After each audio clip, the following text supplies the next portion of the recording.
No, I'm not getting the vaccine.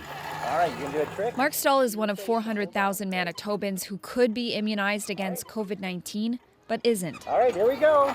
He lives in southern Manitoba. It's home to the lowest vaccination rate in the province. A third of the eligible population hasn't received a shot. If it was as good as they say it is, then people would want it. So, no, I don't want it. I have no fear of the virus. I have no fear of COVID. The infection rate in the Southern Health region is 5 times higher than in Winnipeg.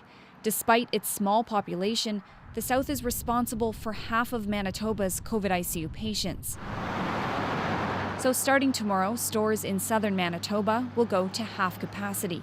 The new rules will also target places of worship across the province. Churches have a choice. They can require their entire congregation to show proof of vaccination, or they must reduce the number of people in their pews to a third.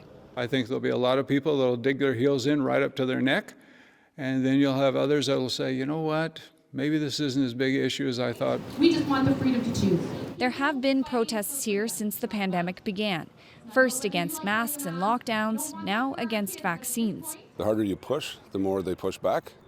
So even some who are fully vaccinated say new restrictions may not be the answer. They are convinced for reasons that maybe we don't necessarily agree with, but they are convinced.